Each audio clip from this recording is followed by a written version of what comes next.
With this video series, I'm hoping to show what we would have done with freeze drying if we had thought it through or known what we know now. We would have started with a plan of what we wanted to freeze dry so that we could get a food pantry right away. So with this, we're planning on doing 5 categories of food, or 6 if you count meals and prepared dishes.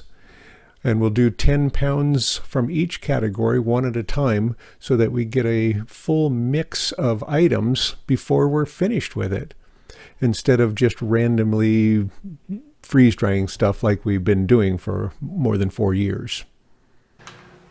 So that's had a complete chance to defrost and take the fan out of the door.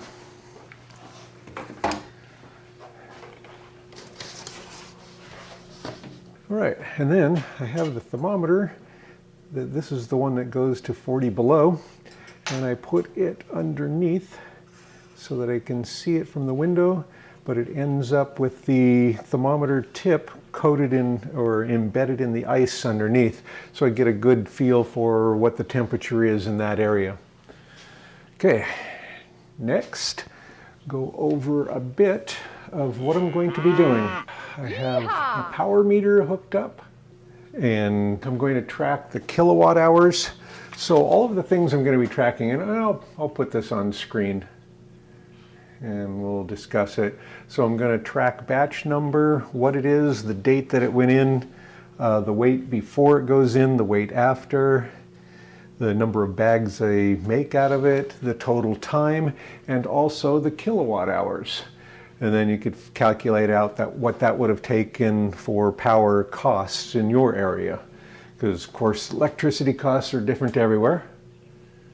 All right, so next we get the freeze dryer door closed. Going to get this pre-freezing so it'll be ready for the trays. I'm going to do customize and then start customize, and I'll make sure we close the drain, and I have it set for a standard of 7 hours of cool time, and we'll be watching that.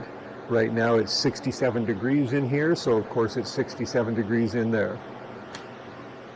So,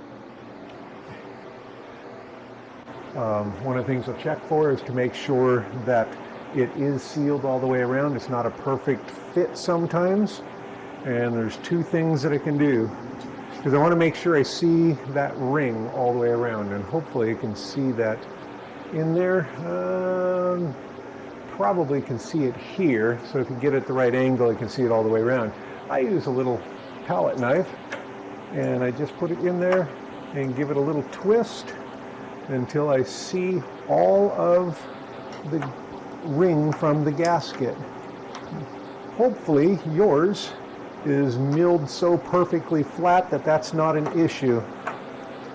But once I see that ring all the way around, I know that I'm not going to be pulling air in from the sides. And then make sure the valve is turned off for the drain.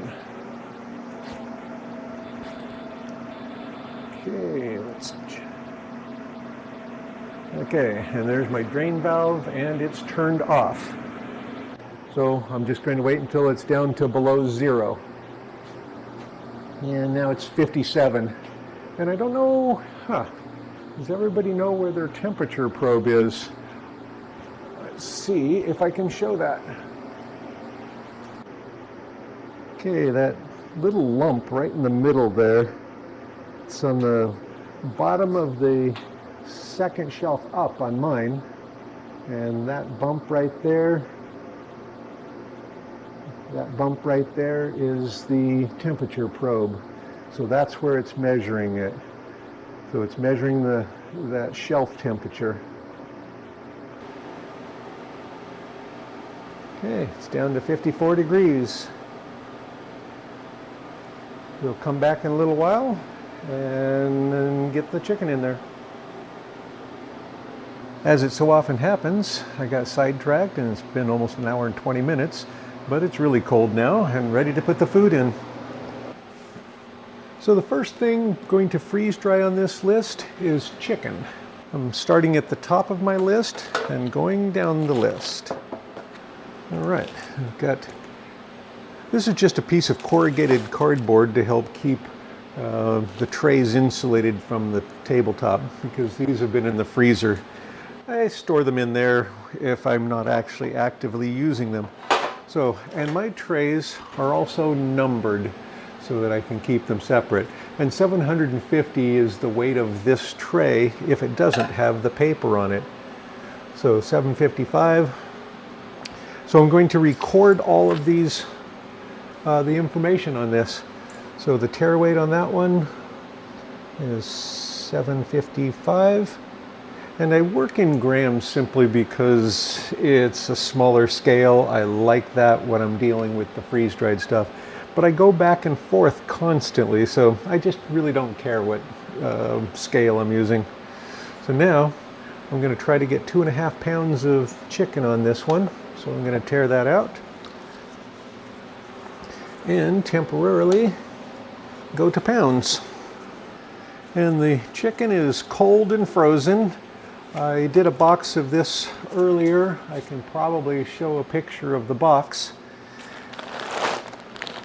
I've got 2 bags of this. It's supposed to be 10 pounds, so 5 pounds a bag. I'm going to try to get half a bag on each tray.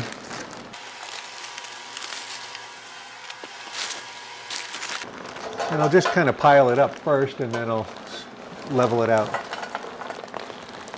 Wow, some of these are huge chunks. I wish they weren't. And I might not be able to get that much on a tray. But, oh yeah, see, some of them are stuck together and make pretty big chunks, so this might be a little hard to get 2.5 pounds on a tray, but I'm going to try. Oh, and I didn't really need to tear that out because I'm going to just do the math on the paper. Yeah, still need 1/2 pound in there.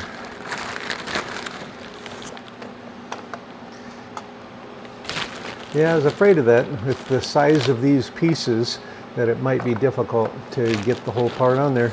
But I'm going to try. I'll kind of push them down. And if you keep your table really, really clean, you don't have to worry about if you drop something on it. We clean it before every batch to make sure, just for that kind of occasion, because with me, you can be pretty certain you're going to end up dropping part of it. Okay, so there's 2.5 pounds on that one, and then kind of work it down a bit.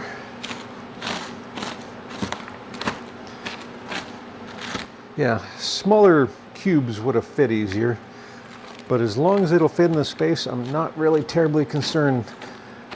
As the ice crystals go away, they'll kind of shrink down, settle down into the spaces. It'll be okay. But these are very big pieces in comparison to the last bags I had. I think they might have been a different brand. Okay, so now I'm going to go back to grams on that. No, that's still not grams. So total 1889. So 1889.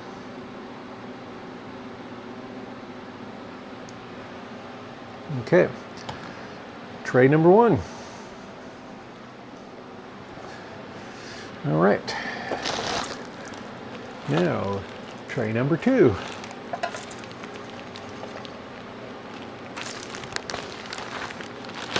Oh, oops, I need to get the weight of that first. So, tare weight of that one, 747.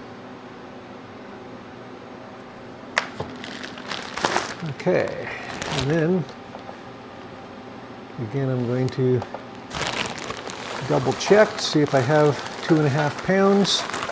Because again, I don't know how they were bagged originally.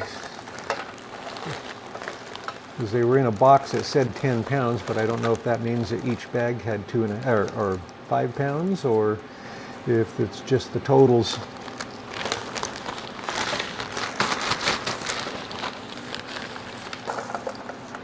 Wow, look at the size of those chunks.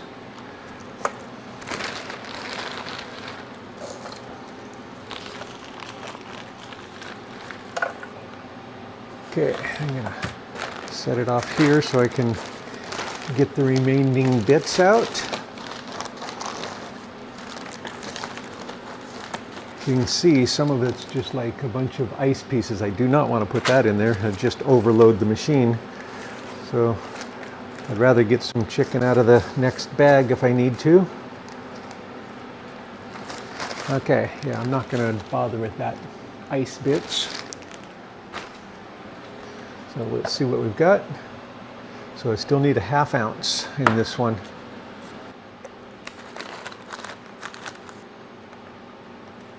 All right, now get that all pressed into there.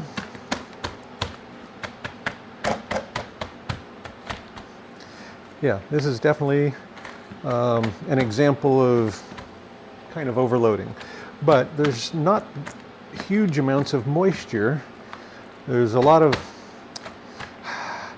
not as much water in this as there would be in the same amount of weight as milk or something. So that would be more of an issue. Okay, so now tear that out, or zero it out, and get it back to grams. And 1880.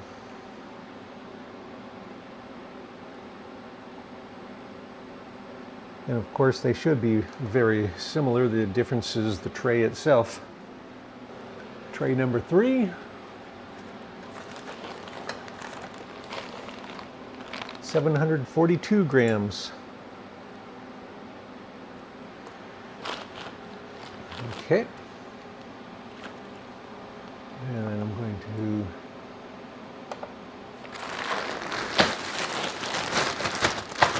again, going for the, of course I should just write down what the 2.5 pounds is in grams, and I wouldn't have to go back and forth. I'll do that next.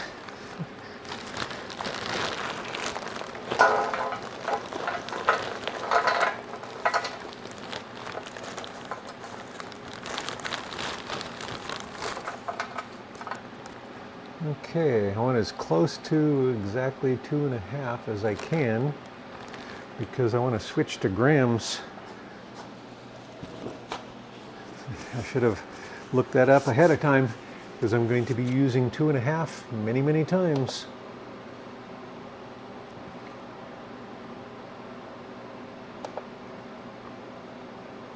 So actually I'm slightly over. So about 1130, 1135. Let me go back to just ounces. Okay, so it's actually 0.5. Boy, I don't even know if I can do that. That's like a fraction of ice. I'm gonna just use that. That's close enough. So 1135 grams.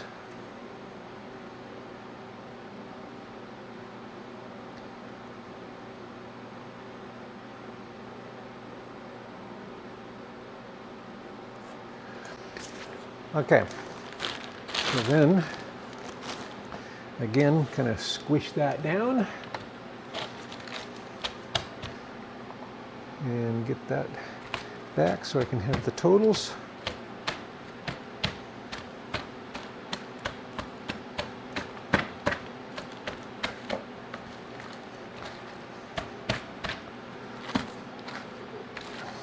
Yeah, these are going to be tight fit at first.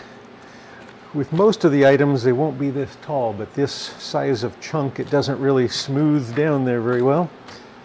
That's okay. Okay, 1876.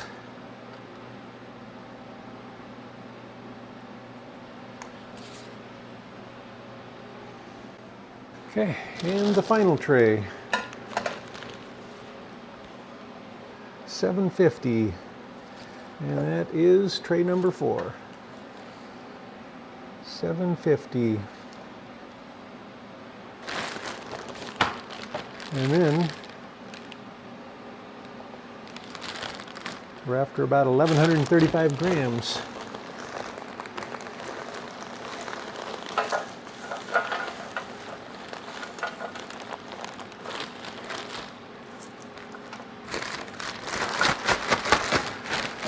And again, I'm going to scoop these out this way so I don't pour any of the straight ice onto there, because we don't need it, and it just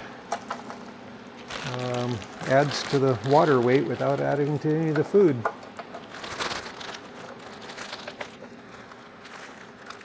Wow, this one has a lot of ice in it. Boy, that's not good.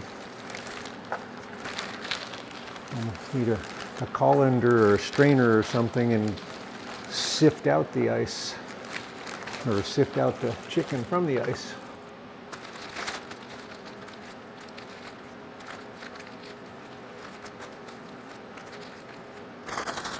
Look how much ice. Yeah, look at the ice in that bag. That's terrible. I certainly don't want to put that on the tray. So I do have other chicken, so if I need to, I can get some out of another bag. Okay, so I'm after 1135, so I'm going to add a few out of this bag. These are shredded chicken, but it's close enough, especially taste-wise. Oh, we're almost there. Okay, good. Total gross weight here, 1883. And then I'll be able to do all the math later. You know, when you have a calculator. Okay, so that can go aside. Okay, so I need to mush this one down so it'll fit.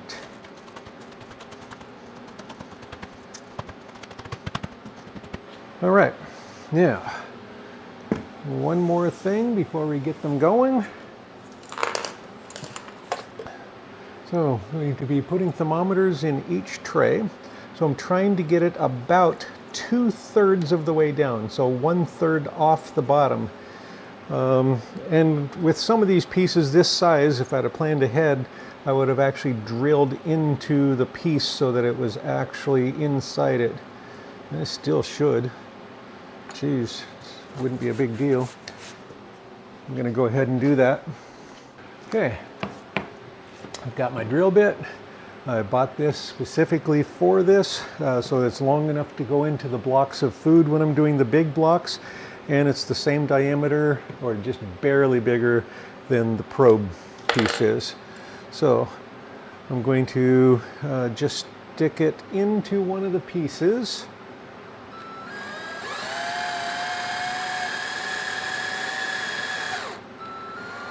I'm trying to not go all the way through. There, and now I'll have that inside, and then I'm going to put this on the tray, and then cover around it. So that'll keep it, make sure that it doesn't hit the tray and that it's inside a piece of food. So now, do that to each one of them.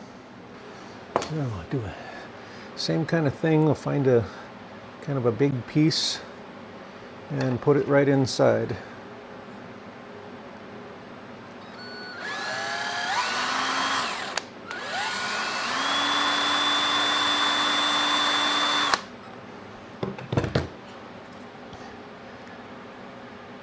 And let's check that. That's pretty good. I mean, ideally it'd be buried more, but this will still work for the purpose that it's intended.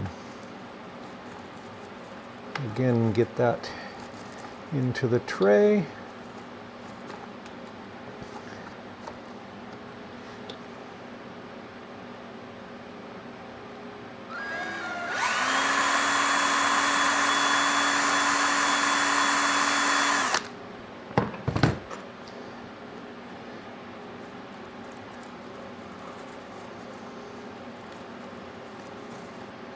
They're all fairly uniform, but they're fairly big, and some of them are stuck to other ones.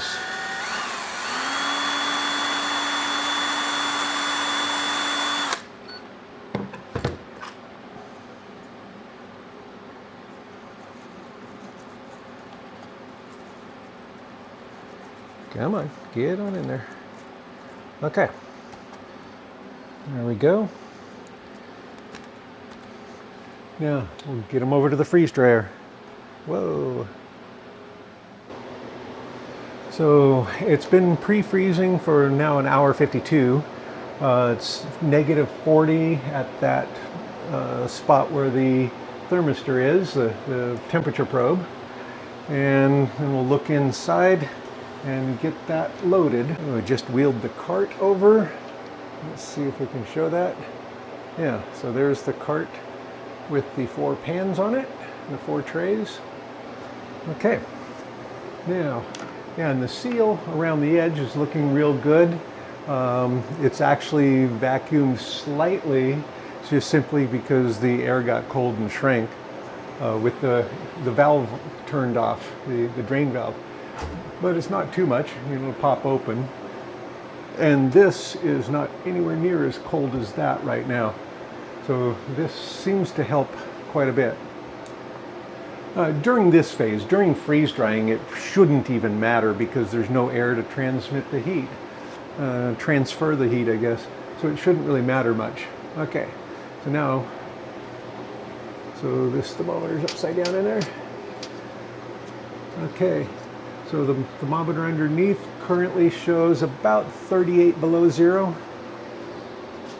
And we'll load these in. So tray 4.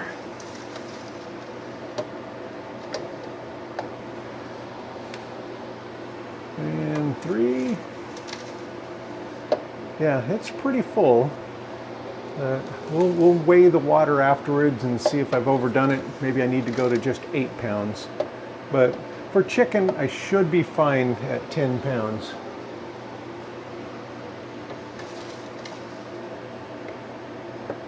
Okay, and these thermometers read 20, 20, 20, and about 20. And the tray temperature of the machine will go up now because I just put relatively warm stuff on there. Okay, and then we've got a good seal around the edge.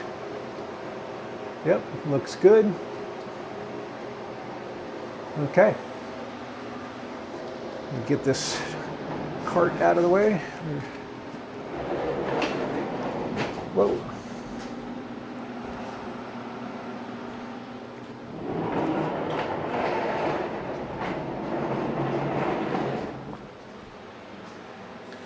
All right.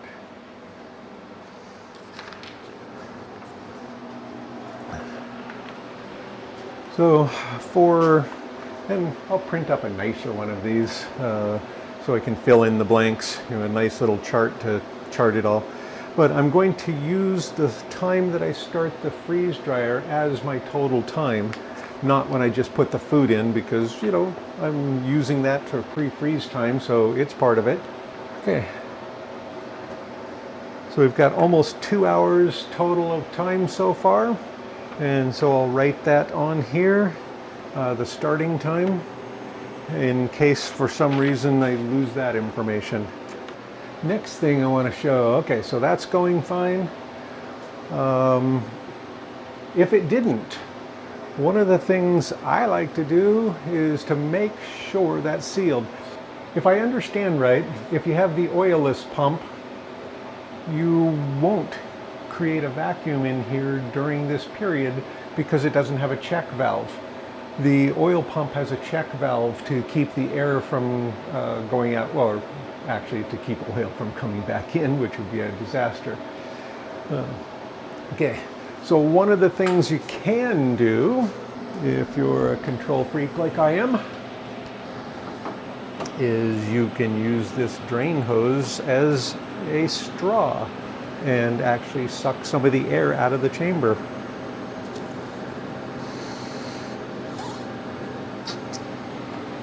So by sucking a bit of the air out of the chamber, So by doing that, you make sure you got a good seal on that.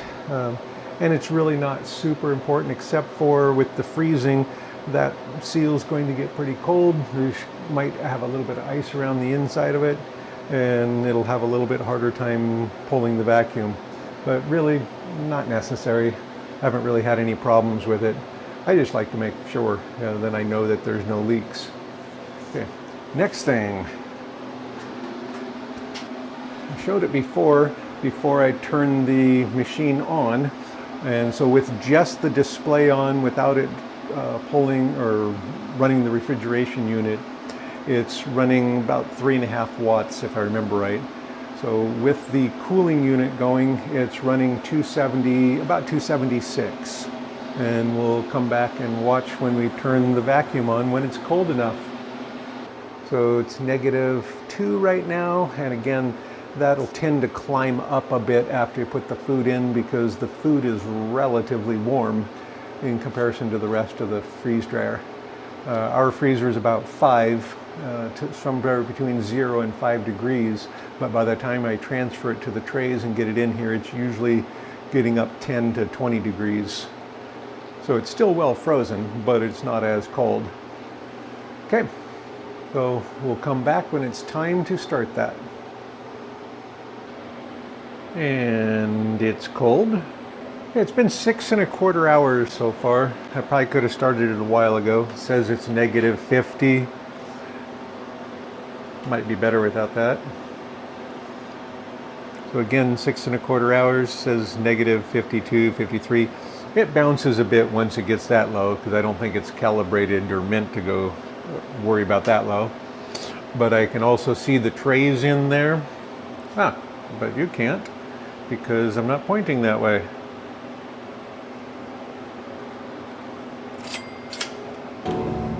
Okay, let's try this.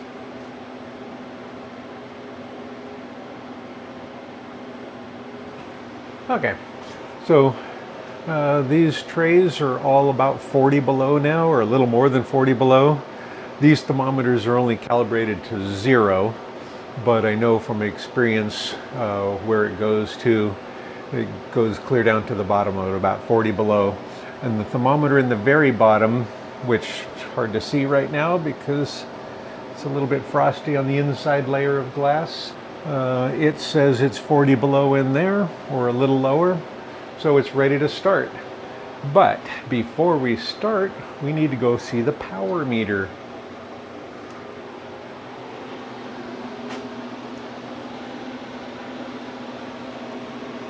So about 267 watts that it's running right now. Going to go ahead and bypass the rest of, so I'm going to go ahead and bypass the rest of this time. Oh, make sure the, double checking the, I double checked the drain valve. Okay, everything's ready. And the vacuum pump is going and starting the dry time, the main dry cycle of 30 hours. Now, go back to the power meter.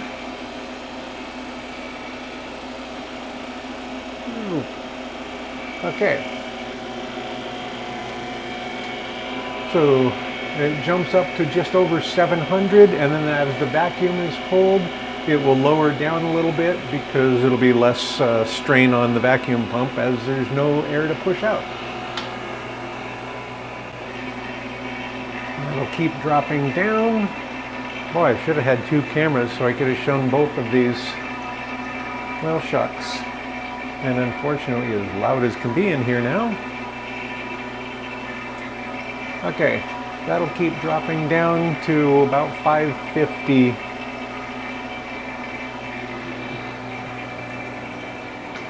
Okay.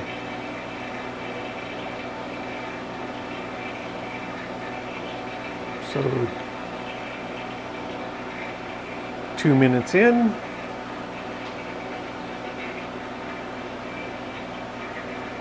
And it's down to 580 or 557 watts.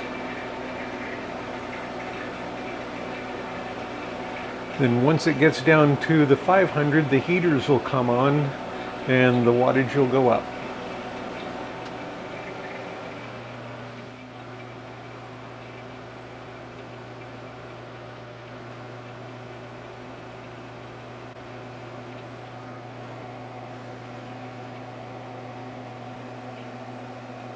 Okay, see, less than 3 minutes and 30 seconds, and now the pressure's starting to drop. Well, the pressure's been dropping the whole time. Now it's below 2,500.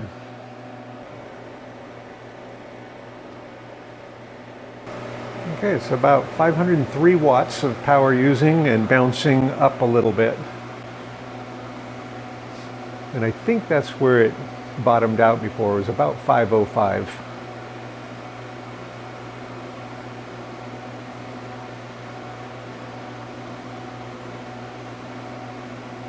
Yeah, it's bouncing in the 503, 505 range for the wattage. Okay, so just before it gets down to 500, I'm going to move the camera over to the power meter before the heaters turn on. Okay, I better move the camera over before I miss it.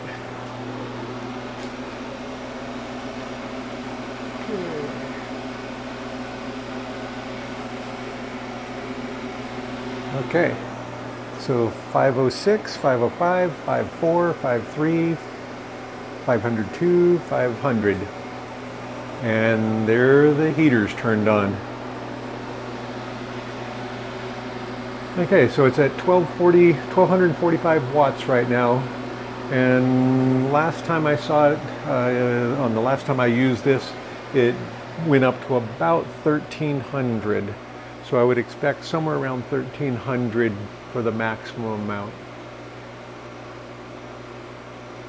So it doesn't really pull that many watts. And again, this is the medium size one from 2017. So it's the older style. It's an older software one.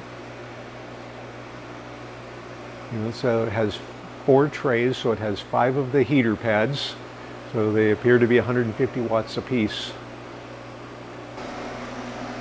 I guess I should add one more piece here. I have a fan blowing across the side of the vacuum pump, and I have the recirculating down to the continuous oil filter to filter out any of the water and any other particles. So we've got 2 stages of filters. Goes through this first one, so the oil goes through the center all the way to the bottom. It allows any of the water to settle out before it goes up through a paper towel filter over to the other one. Same thing, goes down through the bottom and then up through the paper towel filter and through the pump and circulates back around. If you don't overload the freeze dryer, this is good enough to keep the water taken care of for about 20 batches, and then have to replace these 2 filters, the paper towel roll. And because of the shutoff valve here, you can do the oil change while it's running if you want to. I don't know if I ever have. I might have once, but for the most part I do it between batches while it's defrosting. I take care of it. But you could, by turning off this valve, turning off the recirculating pump, that isolates the system, and you're good to clean out the filter and replace it.